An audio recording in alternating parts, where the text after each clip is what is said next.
ಮಾನ್ವಿ ತಾಲೂಕಿನ 11ನೇ ಕನ್ನಡ ಸಾಹಿತ್ಯ ಸಮ್ಮೇಳನದ ವೇದಿಕೆಯ ಮೇಲೆ ಉಪಸ್ಥಿತರಿರತಕ್ಕಂತಹ ಎಲ್ಲ ಧರ್ಮದ ಗುರುಗಳೇ, ಆತ್ಮೀಯ ಕನ್ನಡದ ಮನಸ್ಸುಗಳೇ, ಈ ಒಂದು ಸಮ್ಮೇಳನಗಳು ನಡೀತಕ್ಕಂತಹ ಮುಖ್ಯ ಉದ್ದೇಶ ತಮ್ಮೆಲ್ಲರಿಗೂ ಗೊತ್ತಿರುವಂತೆ ಈ ಸಾಹಿತ್ಯ ಪರಿಷತ್ತು ಕೇವಲ ಸಾಹಿತಿಗಳನ್ನು ಸೃಷ್ಟಿ ಮಾಡಲು ಮಾತ್ರ ಇಲ್ಲ, ಕವಿಗಳನ್ನು ಸೃಷ್ಟಿ ಮಾಡಲು ಇಲ್ಲ, ಕವಿತೆಗಳನ್ನು ಬರೆಯುವವರಿಗೆ ಸಹಕಾರ ಮಾಡಬೇಕೆಂಬುದಲ್ಲ.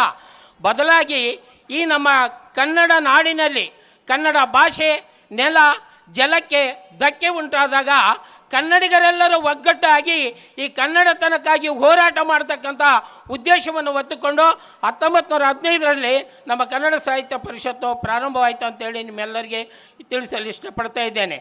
ಆತ್ಮೀಯರೇ, ಈ ಒಂದು ಕನ್ನಡ ಸಾಹಿತ್ಯ ಪರಿಷತ್ತು ನಿಮ್ಮೆಲ್ಲರಿಗೂ ಗೊತ್ತಿರುವಂತೆ ಜಿಲ್ಲಾ ಮಟ್ಟದಲ್ಲಿ ರಾಜ್ಯ ಮಟ್ಟದಲ್ಲಿ ಕೂಡ ಇದ್ದು, ಅದೇ ರೀತಿಯಾಗಿ ನಮ್ಮ ಮಾನ್ವಿ ತಾಲೂಕಿನಲ್ಲಿ ಕೂಡ ಸತತವಾಗಿ ಅನೇಕ ಸಾಹಿತ್ಯ ಸಮ್ಮೇಳನಗಳನ್ನು ಮಾಡಿದಂಥ ಕೀರ್ತಿ ನಮ್ಮ ಮಾನ್ವಿ ತಾಲೂಕಿಗೆ ಸಲ್ಲುತ್ತೆ. ಇದರಲ್ಲಿ ಸುಮಾರು 12 ಜನ ಅಧ್ಯಕ್ಷರು ಇಲ್ಲಿ ಆಗಿದ್ದು, ಅದರಲ್ಲಿ 11ನೇ ಸಾಹಿತ್ಯ ಸಮ್ಮೇಳನವನ್ನು ನಾವು ಮಾಡ್ತಾ ಇದ್ದೇವೆ. ಇದು ರಾಯಚೂರು ಜಿಲ್ಲೆಯಲ್ಲಿ ಮಾನ್ವಿ ತಾಲೂಕು ಪ್ರಥಮ ಅಂತಕ್ಕಂಥದ್ದನ್ನು ತಮ್ಮ ಗಮನಕ್ಕೆ ತರಬಯಸ್ತಾ ಇದ್ದೇನೆ.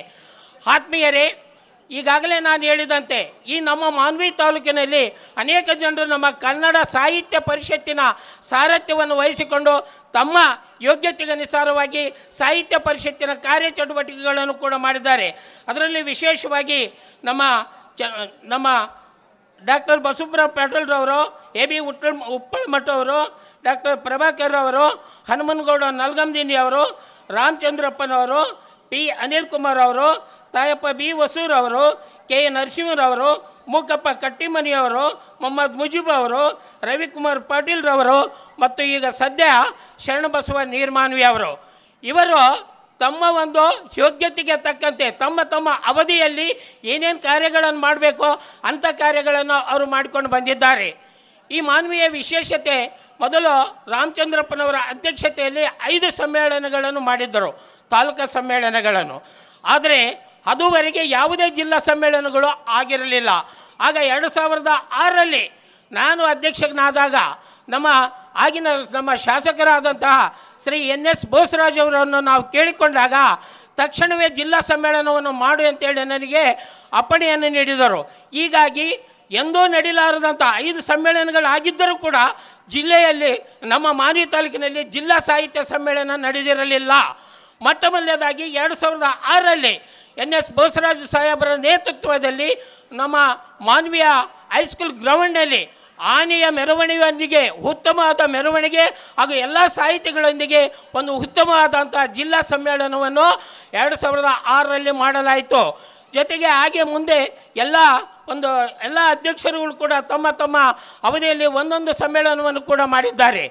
ಈ ರೀತಿಯಾಗಿ ಎಲ್ಲ ಸಮ್ಮೇಳನಗಳಿಗೂ ಕೂಡ NS ಬೋಸರಾಜ್ ಸಾಹೇಬರು ಮತ್ತು ನಮ್ಮ ಹಂಪೈ ನಾಯಕ್ ಸಾಹೇಬರು ಕೂಡ, ಜೊತೆಗೆ ತಮ್ಮ ಅವಧಿಯಲ್ಲಿ ವೆಂಕಟಪ್ಪ ನಾಯಕರ ಸಾಹೇಬರು ಕೊಡುವ ಒಂದು ಸಾಹಿತ್ಯ ಪರಿಷತ್ತಿನ ಚಟುವಟಿಕೆಗಳಿಗೆ ತಮ್ಮದೇ ಆದ ಸಹಾಯ ಸಹಕಾರವನ್ನು ನೀಡಿ ಕನ್ನಡಕ್ಕಾಗಿ ಅವರು ಸಹಾಯವನ್ನು ನೀಡಿದ್ದಾರೆ.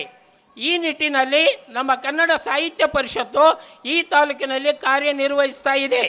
ಇಂತಹ ಈ ಸಂದರ್ಭದಲ್ಲಿ ಕನ್ನಡ ಸಾಹಿತ್ಯ ಪರಿಷತ್ತು ಈಗ ಜಿಲ್ಲಾ ಮಟ್ಟದಲ್ಲಿ ಸ್ವಲ್ಪ ಕುಂಠಿತವಾಗಿದೆ ಅಂತಕ್ಕಂತಹ ಅಲ್ಲಲ್ಲಿ ಒಂದು ಅನಿಸಿಕೆಗಳು ವ್ಯಕ್ತವಾಗುತ್ತಿವೆ. ಏನೂ ಇಲ್ಲ, ಯಾವುದೇ ಕಾರಣಕ್ಕೂ ಇಲ್ಲಿ ಕುಂಠಿತವಾಗಿಲ್ಲ. ನಮ್ಮ ಸಾಹಿತ್ಯ ಪರಿಷತ್ತಿನ ಚಟುವಟಿಕೆಗಳು ನಿರಂತರವಾಗಿ ನಡೀತಾ ಇವೆ, ಇನ್ನೂ ಕೂಡ ಮುಂದೆ ನಡೀತವೆ. ಈ ರೀತಿಯಾಗಿ ನಮ್ಮ ಸಾಹಿತ್ಯ ಪರಿಷತ್ತು ಮಾನ್ವಿ ತಾಲೂಕಿನಲ್ಲಿ ಗಟ್ಟಿಯಾದಂಥ ಕಾರ್ಯವನ್ನು ಮಾಡುತ್ತದೆ. ಈ ಕನ್ನಡ ಭಾಷೆಗೆ ನಿಮ್ಮೆಲ್ಲರ ಸಹಕಾರ ಇರಬೇಕು. ಕನ್ನಡ ಬೆಳಿಬೇಕು, ಉಳಿಬೇಕು ಅಂತಂದರೆ ನಾವು ಅದರಲ್ಲಿ ತಲ್ಲೀನರಾದಾಗ, ಅದಕ್ಕೆ ಹೆಚ್ಚಾಗಿ ಕನ್ನಡಕ್ಕೆ ನಾವು ಆದ್ಯತೆ ಕೊಟ್ಟಾಗ ಮಾತ್ರ ಕನ್ನಡ ಉಳಿಲಿಕ್ಕೆ ಸಾಧ್ಯವಿದೆ. ಆ ನಿಟ್ಟಿನಲ್ಲಿ ನೀವೆಲ್ಲರೂ ಕೂಡಿ ಕನ್ನಡವನ್ನು ಉಳಿಸೋಣ, ಬೆಳೆಸೋಣ ಎಂದು ಹೇಳುತ್ತಾ ನನ್ನ 2 ಮಾತುಗಳನ್ನು ಮುಗಿಸ್ತಾ ಇದ್ದೇನೆ. ಜೈ ಕನ್ನಡಾಂಬೆ.